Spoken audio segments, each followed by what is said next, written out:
Tollywood king Nagarjuna ఇటీవల Kubera cinema ద్వారా ప్రేక్షకుల ముందుకు వచ్చారు.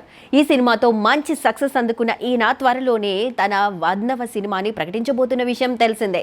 ఇప్పటి వరకు 99 సినిమాల్లో హీరోగా నటించిన నాగార్జున ఎన్నో సినిమాల్లో అతిథి పాత్రలో కనిపించి సందడి చేశారు. ఈయన హీరోగా త్వరలోనే 100వ సినిమా రాబోతోంది. ఈ సినిమా నాగార్జునకు ఎంతో ప్రత్యేకంగా ఉండబోతోందని చెప్పాలి. ఇక నాగార్జున తన 100వ సినిమాకు తెలుగు దర్శకులను కాకుండా తమిళ దర్శకులకు అవకాశం ఇవ్వడం గమనార్హం. తమిళ దర్శకుడు కార్తిక్ దర్శకత్వంలో ఈ సినిమా రాబోతోందని తెలుస్తోంది.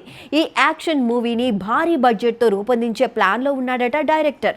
అంతేకాకుండా ఇది నాగార్జున కెరియర్లో సెంచరీ మూవీ కావడంతో ఈ చిత్రం విషయంలో ఆచితూచి అడుగులు వేస్తున్నట్లు తెలుస్తోంది. ఇకపోతే త్వరలోనే ఈ సినిమా టైటిల్ ప్రకటించే ఆలోచనలో కూడా ఉన్నట్లు తెలుస్తోంది. నాగార్జున 100వ సినిమాకి అదిరిపోయే టైటిల్స్ ను ఫిక్స్ చేశారని సమాచారం. ఎక్స్క్లూజివ్ నాగ్ 100వ చిత్రానికి కింగ్ 100 ఫిక్స్.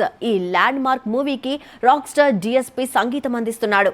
ఈ ఆగస్టు 2025లో షూటింగ్ ప్రారంభమవుతుందని తెలుస్తోంది. ఇకపోతే నాగార్జున ప్రస్తుతం ఒకవైపు సినిమాలతో పాటు మరోవైపు బిగ్ బాస్ కార్యక్రమానికి కూడా హోస్ట్ గా వ్యవహరిస్తున్న విషయం తెలిసిందే.